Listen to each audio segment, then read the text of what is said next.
अवधूत चिंतन श्री गुरुदेव दत्त. श्री स्वामी समर्थ. जय जय स्वामी समर्थ. नमस्कार प्रेमळ स्वामी भक्त हो. तुमचा आपल्या महाराजांच्या भक्तिमार्ग एक मार्ग स्वामी सेवेचा ह्या यूट्यूब चॅनलवर मनापासून स्वागत. भक्त हो, असं म्हणतात की जे आपल्या नशिबाचे भोग आहेत ते भोगूनच संपवावे लागतात आणि ते भोगण्याशिवाय आपल्याकडे दुसरा कोणताच पर्याय नसतो. ते आपल्याला भोगूनच संपवावे लागतात. परंतु आपल्यापैकी काही लोकांना असं वाटतं की स्वामींची सेवा केल्याने किंवा स्वामींचं नाम जपल्याने ते भोग कमी होतील. तर भक्तांनो, तसं नसतं. जेव्हा आपण स्वामींची सेवा करतो, स्वामी नाम जप करतो, तेव्हा स्वामी आपल्याला ते भोग भोगण्यासाठी जी काही शक्ती असते ती शक्ती ते आपल्याला प्रदान करत असतात आणि ते भोग भोगताना त्याची तीव्रता कमी व्हावी यासाठी स्वामी नेहमीच सज्ज असतात. तर अशाच एक ताई आहेत. त्यांच्या नशिबाचे जे भोग होते ते त्यांना भोगावेच लागत होते. परंतु आपल्यावरती जेव्हा एखादं संकट येतं तेव्हा आपण ते कसं तरी सांभाळू शकतो. परंतु जर एकापाठोपाठ एक अशी अनेक संकटं येऊ लागली तर मात्र आपण पूर्णपणे खचून जातो आणि परिस्थितीसमोर हार मानतो.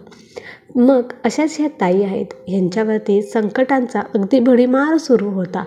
त्यातच ते स्वामींच्या सेवा देखील करत होत्या. त्यामुळेच त्यांना कदाचित ते संकट पेलण्याची ताकद त्यांना स्वामींनी दिली असावी, अशा त्या ताई आपल्याला सांगतात. म्हणूनच आजचा हा अनुभव अगदी शेवटपर्यंत पहा. आपल्याला जर एखादं संकट आलं तरी आपण लगेच कोलमडून जातो. परंतु एका स्त्रीच्या आयुष्यामध्ये इतकी संकटं येतात आणि त्याला ती एकटी खंबीरपणे त्या संकटांचा सामना करते. स्त्री म्हणजे एक आदिशक्ती आहे, एक ती माया आहे, हे आपल्याला ह्या अनुभवातून सिद्ध होतेच. म्हणून आजचा हा अनुभव अगदी हृदयस्पर्शी आहे आणि हा अनुभव ऐकताना तुमच्या देखील डोळ्यात नक्कीच पाणी येणार आहे. म्हणून आजचा हा या ताईंचा अनुभव तुम्ही शेवटपर्यंत नक्की ऐका. श्री स्वामी समर्थ. आणि तुम्ही जर आपल्या भक्तिमार्ग एक मार्ग स्वामी सेवेचा महाराजांच्या या यूट्यूब चॅनलवर नवीन असाल तर आत्ताच सबस्क्राईब करून स्वामी भक्तांना जॉईन व्हा. स्वामी भक्तांना स्वामी भक्त जोडूया आणि प्रत्येक कुटुंब स्वामीमय करूया. श्री स्वामी समर्थ. जय जय स्वामी समर्थ. तुम्ही पण कमेंटमध्ये श्री स्वामी समर्थ जरूर टाईप करा. तर भक्त हो, या ताई त्यांचं नाव सांगू इच्छित नाही. तर त्या ताई आपल्याला सांगतात की सर्व भक्तांना श्री स्वामी समर्थ. माझ्या आयुष्यामध्ये मला अनेक संकटांचा सामना करावा लागला. आत्ता माझे वय झाले आहे. आत्ता माझे वय 45च्या दरम्यान आहे. मला महाराजांचा हा आलेला अनुभव आहे तो मला इतर भक्तांपर्यंत पोचवावा असे मला वाटले. कारण आपण जेव्हा स्वामींचे अनुभव ऐकतो तेव्हा आपल्याला देखील स्वामींविषयी ओढ निर्माण होते, त्यांची सेवा करण्याची इच्छा होते आणि ह्यातूनच स्वामी सेवेकरी घडत असतात. माझ्या या अनुभवामुळे एक जरी स्वामी सेवेकरी घडला तरी ते माझे परम भाग्यच. म्हणून मी माझा हा अनुभव शेअर करत आहे. तर ताई म्हणतात की भक्तांनो, आपल्या आयुष्यामध्ये जी काही संकट असतात किंवा आपल्या नशिबाचे जे काही भोग आपल्याला भोगावे लागत असतात ते आपल्याला अगदी खंबीरपणे भोगण्याची ताकद ही स्वामी सेवेमुळे येत असते. स्वामींच्या सेवेमध्ये आपण अखंड राहिले आणि स्वामींवरती अगदी 100% विश्वास ठेवला ना तर अशक्य गोष्टी देखील शक्य होत असतात. तर माझाही असाच मी माझा अनुभव तुम्हाला सांगत आहे. तर माझे लग्न वयाच्या 17व्या वर्षी झाले आणि हे माझे अरेंज मॅरेज होते. घरच्यांनी लग्न जमवले आणि लग्न झाले. जो मुलगा होता तो अत्यंत देखणा होता आणि त्याचं देखणं रूपच माझ्या घरच्यांना भाळलं होतं. त्याच्याकडे पैसा संपत्ती सर्व काही होतं. म्हणजे ते शेतकरी होते. आम्हाला 5-6 एकर शेती होती आणि मुलगा एकटाच असल्यामुळे घरच्यांना ते स्थळ योग्य वाटलं म्हणून माझं लग्न करून देण्यात आलं.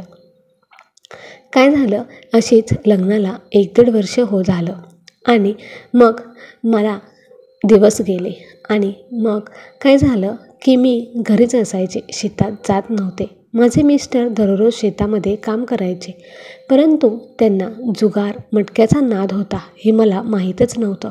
ते सारखे संध्याकाळचे बाहेर जायचे. मला काही समजायचंच नाही की हे दररोज बाहेर कुठे जातात. मग नंतर हळूहळू मला समजायला लागलं की हे जुगार आणि मटक्यामध्ये भरपूर पैसे उडवतात. मी त्यांना 1-2 वेळा विचारलं, परंतु त्यांनी मला काही उत्तर दिलं नाही आणि उलट माझ्याशीच भांडू लागले. मग एक दिवशी तर त्यांनी चक्क ते दारूच पिऊन आले आणि आता हे नेहमीचंच झालं होतं. ते वारंवार दारू पिऊन येत होते आणि ते मला शिवीगाळ करायचे, मारहाण करत देखील होते. आमच्यात अशीच नेहमी भांडणं व्हायला लागली. सारखी भांडणं होत होती. आता भांडणांचं प्रमाण देखील वाढत होतं. अशातच मला 9वा महिना लागला आणि मी माहेरी जायचं ठरवलं. डिलिव्हरीसाठी आता मी माहेरी जाणार होते. माझ्या मिस्टरांचं दारूचं प्रमाण हे प्रचंड वाढलं होतं.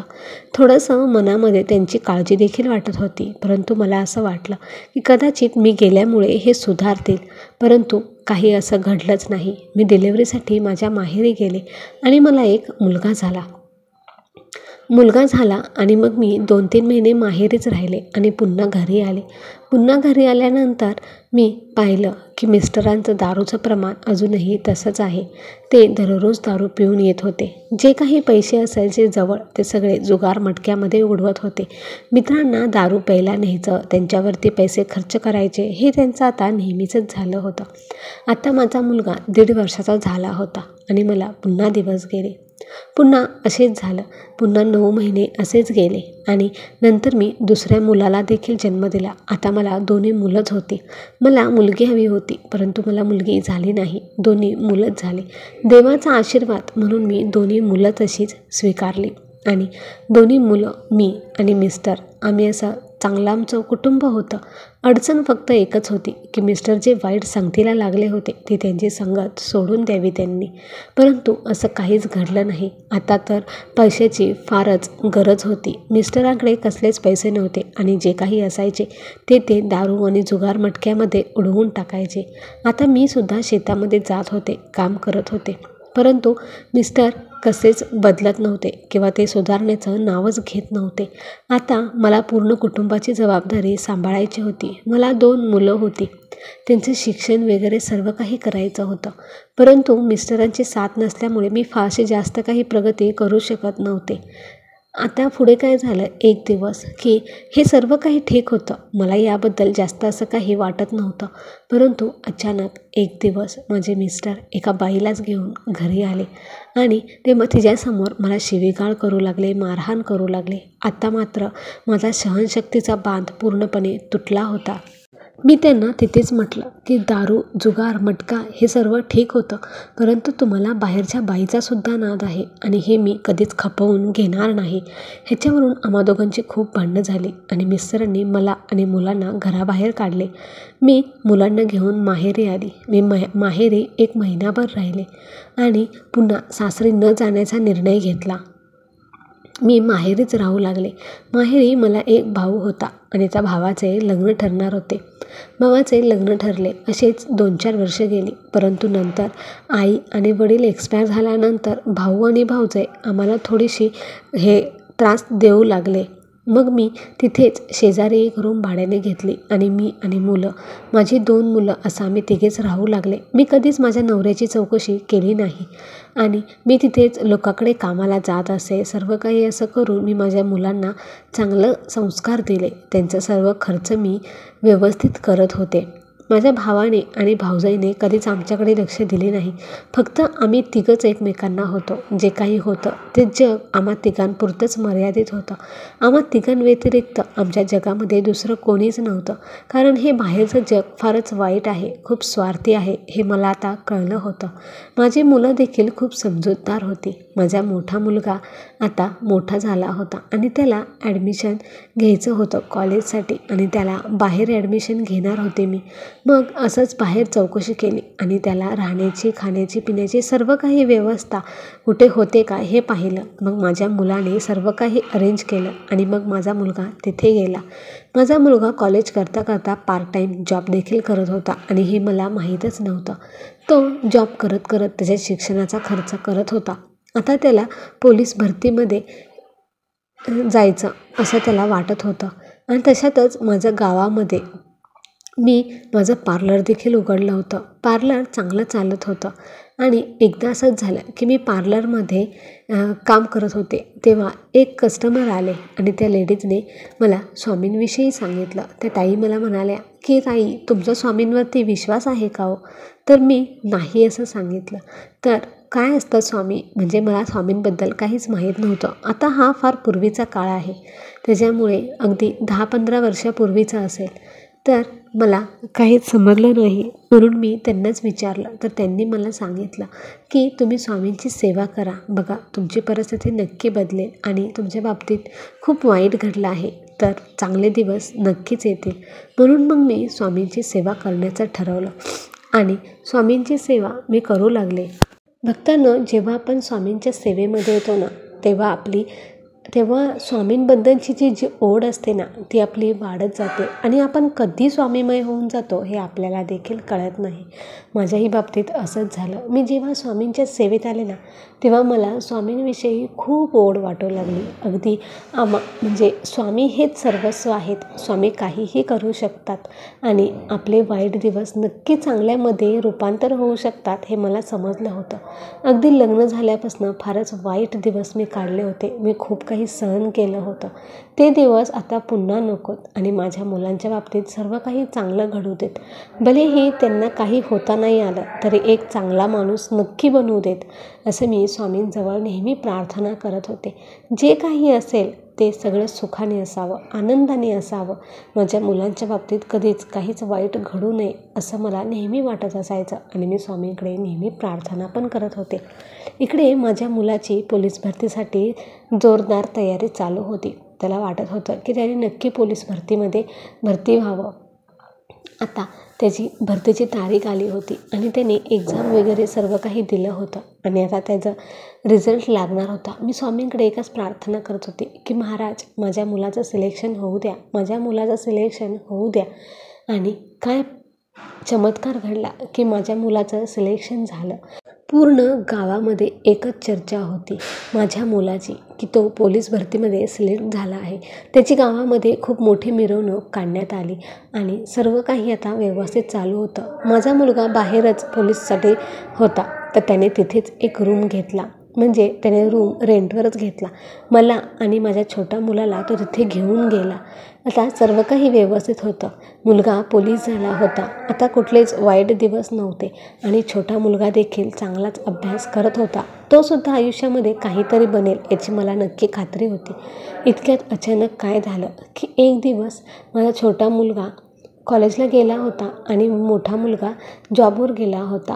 तर दाराची बेल वाजली. मी दार उघडलं तर समोर माझा नवरा दिसला आणि तो इतक्या वर्षांनी आज पहिल्यांदाच आला होता. म्हणजे जसं त्याने मला घराबाहेर काढलं तसा आम्हा दोघांचा कधीच असा समोरास झालाच नव्हता आणि आज इतक्या दिवसांनी तो मला दिसत होता. माझ्या तळपायाची आग अगदी मस्तकात गेली होती. मला त्याला पाहूच वाटत नव्हते, परंतु त्याने मला हाक मारली आणि मला म्हणाला की माझी मुलं कुठे आहेत. तर मी म्हटलं की तुला आत्ता तुझी मुलं आठवली का? जेव्हा तू आम्हाला घराच्या बाहेर काढलंस तेव्हा तुला तुझी मुलं आठवली नव्हती का? यावरून आम्हा दोघांची प्रचंड भांडणं झाली, परंतु तो काही केले ऐकत नव्हता. तो दारातच बसून राहिला. जोपर्यंत माझी मुलं येत नाहीत तोपर्यंत मी इथेच बसून राहणार असं तो म्हणू लागला. मी घरात गेले आणि स्वामींजवळ प्रार्थना करू लागले की महाराज, आता मुलं येतील. ह्याने जर मुलांना काही उलटं सुलटं सांगितलं आणि माझी मुलं माझ्यापासून हिसकावून नेली तर महाराज मी काय करू? या मुलांमध्ये माझा खूप जीव अडकला आहे. या मुलांना सोडून मी कधीच राहू शकणार नाही असं मी स्वामींना वारंवार प्रार्थना करत होते. आणि मग मला भीती वाटू लागली होती, परंतु स्वामींवरती माझा पूर्ण विश्वास होता की आत्तापर्यंत जे मी वाईट दिवस काढलेत ते आता सुखाच्या दिवसांमध्ये नक्कीच बदलणार आहेत आणि असं काहीच घडणार नाही. परंतु आपलंही मन असतं, नेहमी आपण सकारात्मकच विचार करू असं नसतं. परंतु मी मनावरती खूप कंट्रोल ठेवत होते आणि वाईट विचार मनामध्ये येऊ देत नव्हते. तर अशातच काय झालं की माझा छोटा मुलगा आला. तो लहान होता परंतु त्याला समज होती आणि तो आला आणि त्याने दारामध्ये त्याच्या वडिलांना पाहिलं. त्याने त्यांना ओळखलं आणि तो डायरेक्ट घरात आला आणि मला विचारू लागला, आई हे कशाला आले आहेत? आणि मग मग माझा नवरा घरात आला आणि माझ्या मुलाला म्हणू लागला की बाळा, आता गावी चल, आपण सगळे एकत्र राहू, तू, मी आणि दादा, आपण तिघेच राहू. ही आई तुझी चांगली नाही, असं तो माझ्याबद्दल काहीही वाईट साईट मुलांना सांगू लागला. जी काही आपली जमीन आहे ती मी तुम्हा दोघांच्या नावावर करतो, आपण तिघं एकत्र राहू, असं म्हणल्यानंतर माझा छोटा मुलगा काहीच म्हणला नाही. कदाचित तो त्याच्या वडिलांच्या बोलण्याला जास्त भाळला असं मला वाटू लागलं, कारण का तो एकही शब्द वडिलांना काहीच बोलत नव्हता. मला तर काय करावं काही सुचत नव्हतं. म्हटलं की हा तर तयार तर झाला नसेल ह्याच्या वडिलांसोबत जायला, अशी मला भीती वाटत होती. आणि असे 2-3 तास गेले. मी माझ्या मोठ्या मुलाला फोन लावला आणि त्याला मी लगेच घरी बोलावून घेतलं. मग तो लगेचच घरी आला. त्याची ड्युटी तिथे जवळच होती.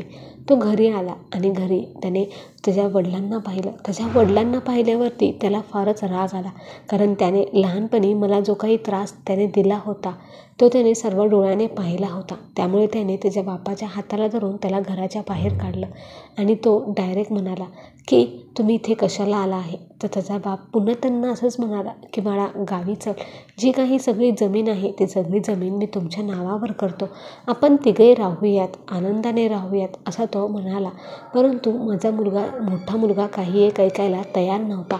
तो म्हणाला की जेव्हा मला आणि आईला तुम्ही घराच्या बाहेर काढलं होतं तेव्हा तुमच्या डोक्यात हा विचार आला नव्हता का. आणि त्याच्या वडिलांची भांडणं होऊ लागली. आणि मग ते लहान मुलगा म्हणाला की अरे दादा, आता ते आपले वडील आहेत, आपण त्यांचा सांभाळ केला पाहिजे. मग लगेचच माझा मोठा मुलगा त्याच्या भावाला म्हणाला की अरे, आपला पण सांभाळ आपला बाप म्हणून ह्या माणसाने करायला हवा होता, परंतु यांनी तसं काहीच केलं नाही. आपला सर्व सांभाळ आपल्या आईने केला आणि आपण आज जे स्वतःच्या पायावर उभे आहोत ते फक्त आपल्या आईमुळे आहोत. आपल्या आईने लहानपणापासूनच आपण पाहिलं आहे की किती काबाड कष्ट केले, किती हालाखीचे दिवस काढले, परंतु आपल्याला कशाचीच कमी पडू दिली नाही. आणि आता आपण तिला असं सोडून जाणार का. मोठ्या मुलाचं हे बोलणं ऐकताच माझ्या लहान मुलाला त्याची चूक समजली आणि त्या वडिलांना गावी येण्यास साफ नकार दिला. भक्तांनो, आपण जेवढे दुःखाचे दिवस काढतो ना, तेवढेच आपले सुखाचे दिवस नक्की येतात. आणि फक्त त्यासाठी आपल्याला स्वामींच्या सेवेत राहिलं पाहिजे. श्री स्वामी समर्थ. तर माझा आजचा हा असा अनुभव होता, तो तुम्हाला कसा वाटला हे मला कमेंट करून नक्की सांगा. श्री स्वामी समर्थ. तर भक्तांनो, ह्या ताईंचा अनुभव अतिशय हृदयस्पर्शी होता. इतके संकट झेलून त्यांनी त्यांच्या मुलांना जे काही काबाड कष्ट करून वाढवलं होतं त्याचं अक्षरशः चीज झालं होतं. भक्तांनो, फक्त पैसाच जीवनामध्ये नसावा, तर त्यासाठी त्याच्यासोबत त्याला जर संस्काराची जोड असेल ना, तर आयुष्य सोपं होऊन जातं. तर भक्तांनो, तुम्हाला या ताईंचा अनुभव कसा वाटला हे कमेंट करून नक्की सांगा. आणि व्हिडिओ आवडला असेल तर लाईक करा, शेअर करा आणि कमेंटमध्ये श्री स्वामी समर्थ जरूर टाईप करा. आणि आपल्या भक्तिमार्ग एक मार्ग स्वामी सेवेचा या यूट्यूब चॅनलवर नवीन असाल तर आत्ता सबस्क्राईब करून स्वामी भक्तांना जॉईन व्हा. स्वामी भक्तांना स्वामी भक्त जोडूया आणि प्रत्येक कुटुंब स्वामीमय करूया. श्री स्वामी समर्थ. जय जय स्वामी समर्थ.